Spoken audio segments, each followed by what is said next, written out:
Assalamualaikum warahmatullahi wabarakatuh. Alhamdulillahi rabbil alamin. Assalatu wassalamu ala asrafil anbiya'i wal mursalin Sayyidina wa maulana Muhammadin.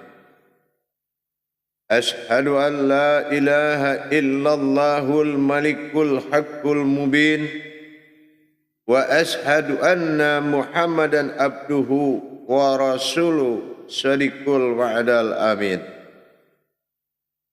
Allahumma salli wa sallim wa barik wa karim azanil nabil karim ihdinil lazi min jamalika wa innal lazi bin jalalika wa innahu bin kitabika wa tahirin wal mujahidina amma ba'du ibadullah wa ittaqullah. Bersyukur kita kepada Allah dengan mengucapkan alhamdulillahi rabbil alamin atas segala karunia limpahan rahmah dan hidayahnya, serta dengan izinnya juga kita dapat menjalankan amanahnya, beramal dan beribadah. Bersalam kita tidak akan pernah kita lupakan. Marilah sama-sama kita sampaikan kepada junjungan kita Nabi Allah, Nabiul Akhirul Zaman, Rasulullah Muhammad sallallahu alaihi wasallam. Atasnya kalimahnya kita kalamkan dengan membaca Allahumma sholli ala Sayyidina Muhammad wa ala alihi Sayyidina Muhammad. Alhamdulillah, para hadirin, para pemirsa, kaum muslimin dan muslimat dimanapun berada seiman, para sejawatan, para hamba Allah yang dimuliakan Allah rahimakumullah. InsyaAllah bertemu lagi dengan saya, Guru Mursyid Syekh Nur Muhammad Buya Irwan Maulana Al-Khalidi, Sumatera Barat, dalam rangka meningkatkan iman dan takwa kita kepada Allah. Tentunya tidak lepas daripada belajar. Tidaklah dikatakan seseorang itu mengalami kebenaran di jalan Allah apabila dia tidak melaksanakan belajar, riyadhah dan mujahadah. Kalau sesuatu yang tidak melalui belajar, sudah pasti akan terlibat kepada perjalanan mempersekutukan Allah, baik dalam kebendaan maupun dalam pemahaman. Hadirin yang dirahmati Allah rahimakumullah, pada waktu dan kesempatan yang diberikan oleh Allah yang sangat kita muliakan ini, kita akan berbagi wawasan dan ilmu pengetahuan demi meningkatnya derajat ibadah kita kepada Allah, tentunya dengan kita banyak mengetahui rahasia hakikat di dalam setiap perintah Allah. Yang mana pada kesempatan ini saya akan berbagi wawasan tentang diri yang berdiri di dalam wujud Al-Fatihah, atau kita sebut dengan Fatihatun Nasun. Apa yang dikatakan Fatihatun Nasun? Umul Al-Fatihah itu Al-Quran, umul Al-Quran itu diri. Nah, mana diri yang dikatakan bersifat Allah pada diri? Inilah pembuktian bersifatnya Allah pada diri dengan Al-Fatihah. Yang mana Fatihah ini perjalanan batin Allah dan maujud menjadi arasnya Allah di dalam diri sebagai diri hakikat.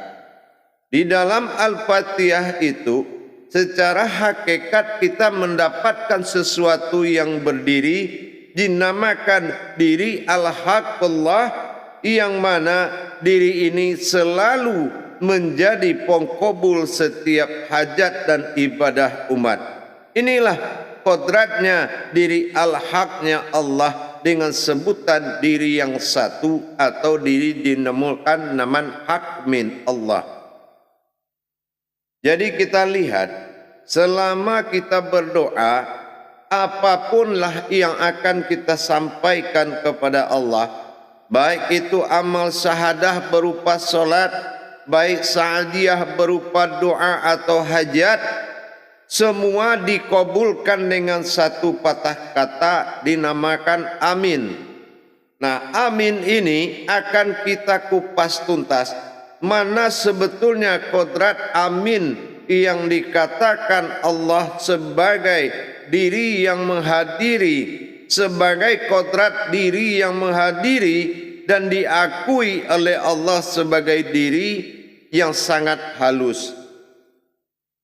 Para hadirin dan jamaah, kalaulah kita tahu siapa kodrat diri dan mana kodrat diri kita di dalam Al-Fatihah, di dalam liputan batin Allah dan zatnya Allah, mana diri yang berdiri di dalam itu, maka diri itulah yang akan menghadiri setiap doa yang Allah katakan sifat iradahnya tinggi.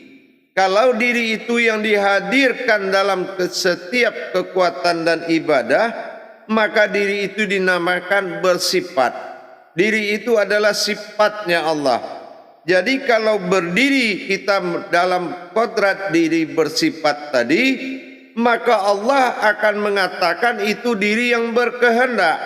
Maka kalau yang berkehendak, itulah yang dikehendaki Allah. Jadi kalau kita berdoa memohon dalam kodrat diri yang hak, insya Allah Allah akan ijabah apapun yang akan kita sampaikan. Cukup dengan menghadirkan dirinya. Mana kodrat dirinya yang dikatakan iradah tadi, atau disebut dengan tubuh batin atau tubuh halus. Dikatakan tubuh batin, tubuh halus bukanlah tubuh bersifat nur, bukan juga tubuh bersifat zat. Kenapa? Kita tahu kalau yang dikatakan diri sifat nur itu adalah diri yang bisa lenyap.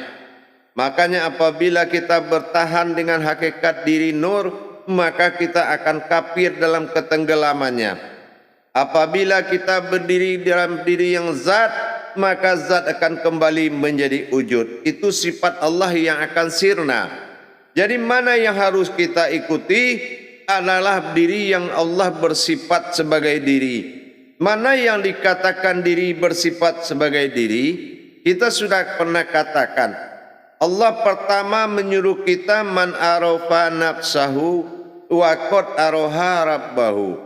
Kita diperintahkan mencari dirinya, rabbahu, hu.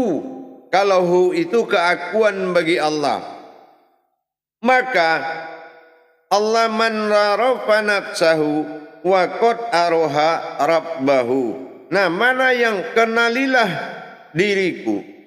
Ya, orang siapa yang mengenali diriku, niscaya dia akan mengenal ketuhananku, kekuasaanku, Rabbahu. Nah, inilah. Jadi kalau kita mana diri yang bisa dikatakan al-haqullah, seperti kita telah pelajari bersifat Allah pada sifatnya, berarti sama basar kalam hayat kodrat iradat ilmu, dan dikumpulkanlah maujudun illallah. Nah, di sini kita sudah tahu la sami'un illallah, la basirun illallah, la mutakalimun illallah, la hayyun illallah, la ilmun illallah, sampai kepada la qadirun illallah. Maka itulah yang dikatakan diri al-haq, bukan yang tujuh. Kalau yang tujuh itu adalah bersifat. Nah, sementara kodrat dari yang tujuh itu adalah diri al-haqullah, yaitu diri yang sangat halus. Diri yang halus inilah yang dikatakan al-haqullah. Nah, ini yang disebut dengan sifat ayan kerajiah daripada maujudnya, yaitu dari perumpamaan maujudullah yang dihalalkan, dan ayan sabitah itulah si wujud batin atau diri halus di dalam.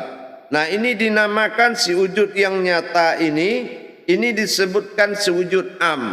Nah, ini yang tempat sifat yang 7 tadi. Sementara diri yang menguasai sifat 7 tadi itu al-haqullah. Ini yang dikatakan si wujud an atau diri batin. Jadi inilah yang diinkludkan menjadi diri halus. Nah, ini yang dikatakan dengan diri batin tadi. Makanya kalau kita lihat dalam Al-Quran di surat Al-An'am, siratal ladzina an'amta alaihim, di Al-Fatihah itu sudah dikelar. Jadi kalau kita ingin tahu bahwasanya absaru wa huwa yurikuhul laitiful kabir tadi, maka kita tahu kalau diri yang batin Allah, diri kabirnya Allah tadi, yaitu diri yang tidak ada usal-usulnya di dunia ini, adalah diri si wujud an dan si wujud am, yaitu zahir batinnya ayan karajiyah dan ayan sabitah, yang disebut satu wujud itu dinamakan diri amin, diri min, diriku. Al-haq, hak itu adalah kebenaran yang paling benar, dan diri itu yang benar adalah diriku. Al-haq. Jadi maka disebut dengan min. Makanya kalau dia mewujud kepada alam disebut dengan Rabbil Alamin, dalam kerangka rahmatan fil alamin, yaitu Sayyidina Muhammadur Rasulullah sallallahu alaihi wasallam sebagai mawujudullah. Jadi kalau kita bertajalli di dalam Al-Fatihah, pas di kalanya bertajalli batin dan sifat Allah menuju sifat berjumlah yang 7, artinya apa? Telah berdiri diakui keumatan dirinya di dalam dirinya sendiri. Allah mengakui keumatannya adalah pada diri yang diridhoinya, yaitu ke al-haqullahan. Al-kullah itu adalah wujud daripada diri yang hak.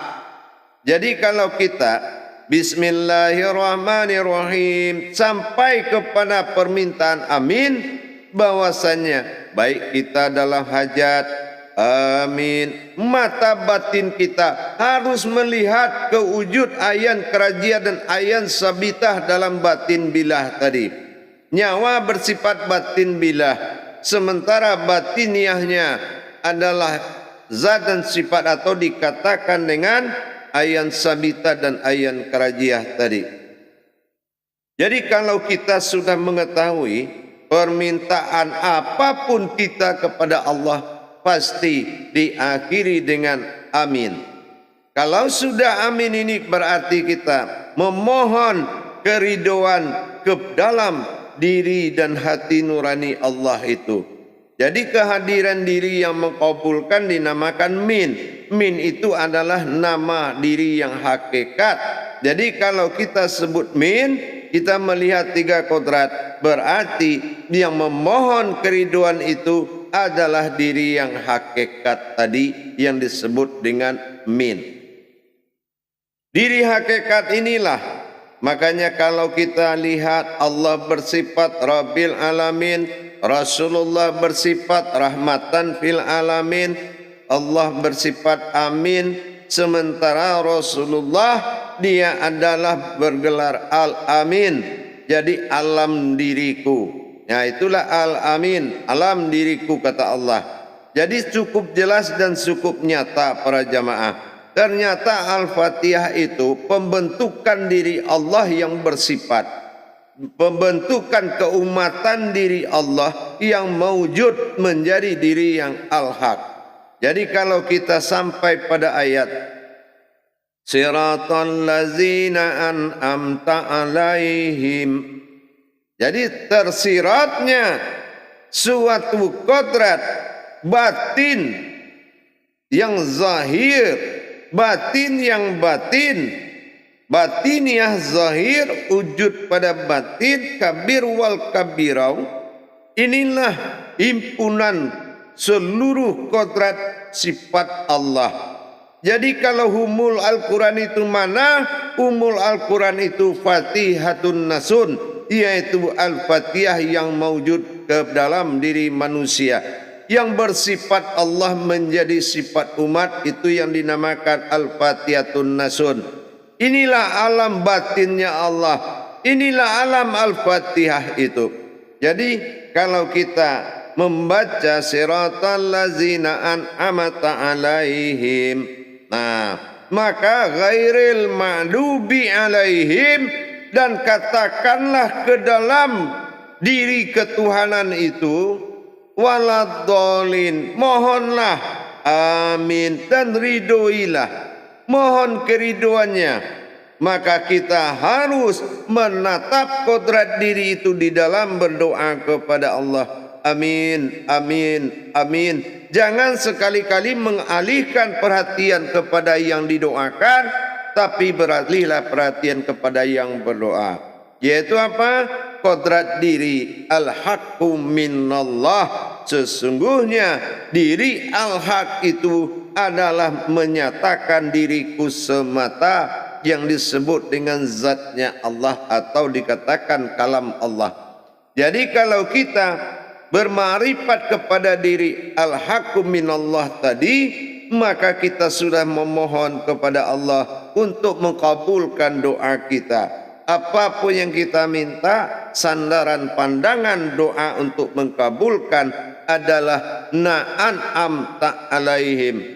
Nah, aku wujud batin, mawujud daripada batin, wujud batin mawujud daripada batin, ayan sabitah dan ayan karajiah. Itulah yang dikatakan dengan diri Tuhan atau sifat Allah pada diri. Nah, ini yang dikatakan siratal ladzina an'amta ta'ala. Ta'ala itu Tuhan, ihim itu diri. Jadi inilah kau menghadirkan kodrat diri Allah di dalam Al-Fatihah untuk mengkabulkan doa hanya satu napas. Berdoa kepada Allah itu hanya dengan satu napas. Tentunya dengan merifat yang bagus, tentunya dengan munajat yang bagus. Amin. Diawali dengan huruf alif, diakhiri dengan nun, disebut an. Nah, inilah permintaan kita kepada si wujud an, yaitu batin Allah yang dinamakan ayan sabitah tadi. Amin, amin. Berucap kita dengan pandangan itu sampai langsung kepada Allah. Tapi apabila aminmu kosong atau mengandalkan apa yang kamu minta, maka tidak akan sampai kepada Allah Subhanahu wa ta'ala. Para hadirin dan jamaah rahimakumullah. Jadi kalau kita sudah tahu bertajalinya zat dan batin Allah dalam wujud an dan wujud am, itulah Al-Fatihah. Bismillahirrahmanirrahim. Sesungguhnya bertajalinya aku kepada kodrat zahir dan batinku. Alhamdulillahirabbil alamin. Sesungguhnya diriku akan meliputi dua kodrat tersebut, zahir dan batin. Alhamdulillahirabbil alamin. Ar-Rahmanir-Rahim, Maliki Yaumiddin. Ar-Rahman, Ar-Rahim. Sesungguhnya mawujudnya adalah diri aku sendiri. Ar-Rahmanir-Rahim. Ar-Rahman itu yang Manir-Rahim, yang mawujud adalah diri rahimku. Malik Yaumiddin, dan bertajali dengan diriku sendiri. Aku bertajali dengan diriku sendiri. Aku bangkit dengan diriku sendiri kepada diriku sendiri. Iyyaka na'budu wa iyyaka nasta'in. Iyyaka na'budu, menyembahlah kepadaku, kita melihat kepada batin bilah yang dalam qalbi. Dan wa iyyaka nasta'in, kita melihat si wujud am, yaitu sifat mawujud daripada Allah yang disebut mawujud am.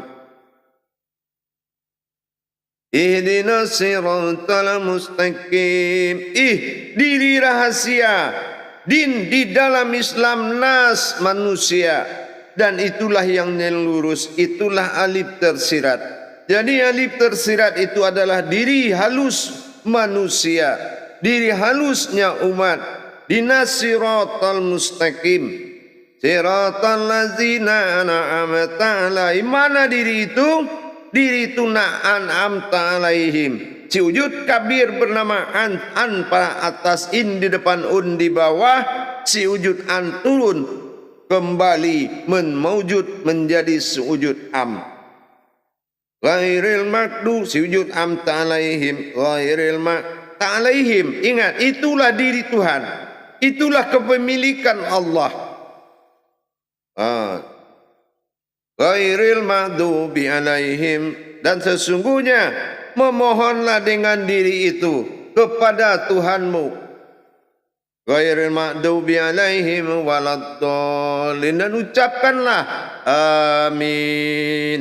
Jadi hakikat Fatihatun Nasun secara hakikat, makanya dia menyamakan suatu tajalli Allah dalam pembentukan diri umatnya. Wujud an dan si wujud am, layaknya diri itu dinamakan diri kabir. Ada batin kabir tapi belum berbentuk diri kabir. Ada juga kabirau, itu adalah kodrat alam kabir dan wujud kabir, tapi kodrat dan mewujud kabir adalah siratal ladzina an'amta alaihim ghairil maghdubi alaihim waladdallin. Amin. Dikala kehadiran, kabulkanlah ya Allah. Di saat amin hanya satu, doa itu hanya satu napas. Amin. Apa yang kita inginkan kepada Allah? Nas, antarlah dengan ma'rifatmu dikala maujudnya. Jadi pandanglah maujudnya untuk menjadi suatu sandaran doa. Itulah gunanya. Sumpamanya kita dalam solat, bagaimana solat ini benar-benar kodrat Allah menjadi nilainya tinggi, mencapai wujudnya Allah. Bagaimana tajalli kodratnya kepada wujudnya. Nah, kita di situ apapun yang kita harapkan, silakan kita berdoa dengan sandaran amin tadi. Begitu juga kalau kita diundang orang berdoa, datang ke tempat orang, kita yang mengaminkan boleh. Nah, tapi ingat, jangan kosong pandangannya dikala mengaminkan hajat kita atau hajat sesama. Absaru wa huwa yurikuhul wa huwa absaruhu wa latiful khabir. Nah, itulah dia. Al-An'am dikatakan absar wahu raitiful khabir. Nah, itulah kodrat kabir, berwujud diri. Ada alam kabir, ada wujudnya kabir, ada mawujudnya kabir. Tapi kalau wujud kabir, Fatihatun Nasun, itulah diri yang terbuat dari Al-Fatihah. Makanya di dalam solat, menyempurnakan diri menjadi umat, harus menatap kodrat na'an-am tadi. Si wujud an dan si wujud am harus penuh dalam pandangan mata batinmu dikala mendirikan solat dalam membaca Al-Fatihah. Para jemaah, para hadirin kaum muslimin dan muslimat rahimakumullah. Jadi kalau kita benar-benar menjalankan hakikat Allah dengan apa yang dimaksud, maka al-hikmahnya luar biasa. Kenaikan kodrat diri menunjukkan kenaikan derajat ibadah. Keturunan atau tidak terjadinya kenaikan di harkat diri, maka mustahil derajat ibadah itu akan sempurna atau tinggi. Maka boleh jatuh dia menjadi amaliyah diri, dan boleh dikatakan dia hanya sebuah maujud diri. Inilah yang kita khawatirkan. Untuk itu marilah sama-sama kita menjalankan kodrat Allah pada diri kita, sempurnakan keumatanmu dengan Al-Fatihah. Sesungguhnya Al-Fatihah itu memiliki kodrat wujud yang mengkabulkan doa. Jadi kalau kita tidak tahu di belakang ayat amin itu harus ada sandaran pandangan, maka sia-sialah amin kita. Sia-sia kita mengaminkan baik doa untuk diri maupun ibadah maupun kepada sesama dalam menolong hajatnya. Alhamdulillah, mudah-mudahan bermanfaat para hadirin kaum muslimin dan muslimat. Sesungguhnya perhatian pandangan batinmu itu adalah sangat menentukan di dalam perbuatanmu kepada Allah. Jangan kamu amalkan yang tidak bisa kamu pandang. Yakinlah bagaimanapun Al-Qur'an, ingat itu, kita hanya sebuah alam, kalau berucap harus melihat. Rububiyahnya seperti itu, insya Allah. Baik para hadirin jamaah yang dirahmati Allah, demikian berbagi wawasan dan pengetahuan buat kita bersama. Mudah-mudahan berkah. Mari kita fastabiqul khairat, kita berlomba-lomba mendapatkan kemenangan di sisi Allah, tentunya dalam kebaikan. Kenapa? Surat Thaha ayat 14 sangat menekankan pengenalan diri kepada Allah, sangat menekankan kebenaran menyembah Allah, sangat menekankan keberadaan Allah menjadi Tuhan dalam diri, dan sangat menekankan bagaimana mendirikan kodratnya menyembah kepadanya lagi. Terakhir sangat menekankan bagaimana mengingatnya setelah beribadah dan bagaimana mengingatnya di dalam ibadah. Insya Allah namanya kita bermujahadah, berjuang. Insya Allah mudah-mudahan berbagi wawasan dan ilmu ini berkah kehidupan dunia dan akhirat kita. Kenapa? Kita harus meningkatkan derajat rohani kita. Karena tolak ukur dunia ini adalah rohani. Apabila rohanimu tidak berderajat, dunia tidak akan melayanimu. Laksana Al-Maidah, dia sebuah hidangan. Apakah dia hidangkan? Orang yang telah berderajat, orang yang memiliki derajat Allah pada dirinya, maka alam akan melayani dan menghidangkan, karena dia adalah berangkasnya Allah, tempat Allah menyimpan rahasianya. Insya Allah mudah-mudahan berkah buat kita semuanya. Bagi yang ingin beribadah, laksanakan, saya barokahkan. Insya Allah mudah-mudahan berkahlah. Barakallahu ya Karim, ya Rahman, ya Rahim. Insya Allah mabrul wa minal amin. Akhirul kalam wa billahi taufiq wal hidayah. Wassalamualaikum warahmatullahi wabarakatuh.